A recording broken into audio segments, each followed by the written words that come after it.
It's Monday, the 30th of March, 2026. Welcome to the Fast 5 Business News by Fear and Greed, where we give you the top 5 business stories you need to know in just 5 minutes. I'm Michael Thompson, and good morning, Sean Aylmer. Good morning, Michael.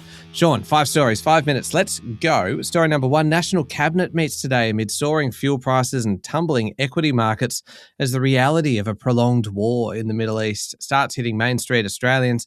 National Cabinet today will focus on fuel security and supply, particularly for regional Australia. But according to media reports, petrol rationing is still unlikely.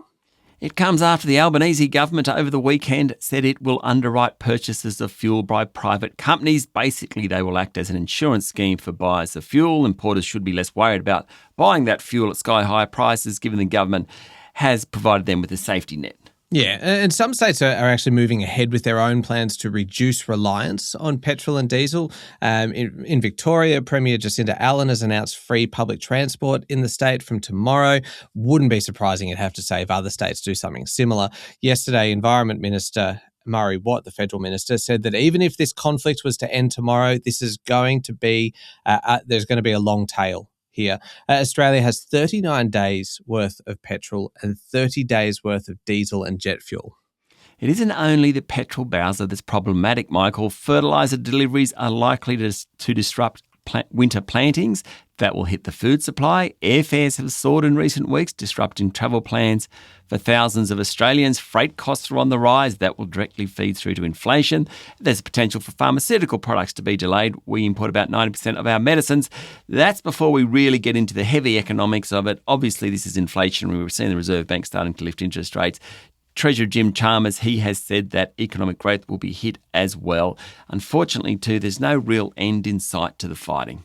Yeah, indeed. And that leads us on to story number 2, because Wall Street is really bearing the brunt of it, with the Dow Jones, which measures the top 30 stocks on the bourse, falling into correction territory over the weekend, while the broad-based S&P 500 ended its 5th straight down week. The worst losing streak now, Sean, since 2022. Yes, all about rising energy prices and the possibility of a prolonged war in Iran. Tech stocks are feeling it most. The tech-heavy Nasdaq closed down more than 2% over the weekend. The index had its worst week in nearly a year. It's down 11% since its peak in October. 2 of the worst performers are the 2 biggest AI spenders. So, since late October, since that peak, Microsoft down 34%, Meta down 29%, huge numbers. Even Nvidia, the street's favourite stocks, off 20% from its high. I must say, our local market's been a little less volatile. We are still 7% off our peak of 4 weeks ago, but just a bit less volatile than Wall Street. Story number 3, the housing market is slowing appreciably, with the preliminary clearance rate for auctions over the past week at its lowest level since 2022, with the Sydney and Brisbane markets hit hardest. Rising interest rates and economic uncertainty, along with a sharp increase as well in the number of homes that are actually up for sale, have combined to push the national preliminary clearance rate to 60.9%. In recent weeks, the final clearance rate has then been around 6 percentage points below the preliminary rate, meaning nearly 1 in 2 homes across the country is not selling. Not great, Michael. Confirmation of the slowdown is expected on Wednesday when house price figures for the month of March are released. Nearly 4,000 homes went to auction across the country. Melbourne was busiest, 1,900 homes under the hammer, the most since December 2021. Its clearance rate of 63.5% suggests that market's holding up okay. In Sydney, however, the clearance rate came in at under 58% from about 1,500 auctions. Last time that city had that sort of figure was December 2024. Brisbane came in at 59%, Adelaide nearly 80%, and Perth 62.5%. Story number 4, almost 10 million households spent $83 billion online last year in Australia, a significant increase from a year earlier. The latest Australia Post e-commerce report says the rise in spend was 14% in 2025, and 2 in 5 households that shop online do so at least fortnightly. Sean, the report also found that shopper promiscuity is rising. Shoppers are more selective with a greater focus on value. We're increasingly happy to use AI. And while individual basket size is falling, online spending overall is growing, so people are shopping more regularly. Millennials are the biggest online shoppers. That's you, Michael. More than half are interested in buying second-hand items online as well, something I would never do. Gen Zers are most likely to consult AI when researching what to buy. They're also heavy users of social media for product discovery.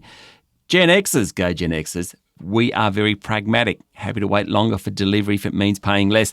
Delivery experiences, and I suppose this is where Australia Post fits in, is improving. 73% of shoppers said a good delivery experience makes them more likely to shop online instead of in-store.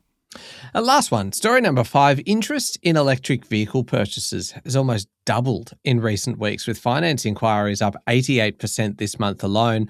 National Australia Bank has recorded a 100% increase in EV loans, driven, of course, by fuel pressures and business costs, and the 88% jump in finance inquiries came from NAB too. Ahead of the spike in fuel prices, battery electric vehicles accounted for 12% of the market. That in itself was a record high. You'd have to say with the soaring cost of fuel, that level is likely to get pushed a bit higher. That's right. Cherry Motors, which makes affordable EVs in Australia, said the take-up of their vehicles had increased dramatically. In fact, the Cherry Tiggo 4 Pro in February was the country's number 3 selling car, having doubled sales from a year earlier. NAB said the top financed options for EVs in March were BYD, Chery, GWM and Tesla.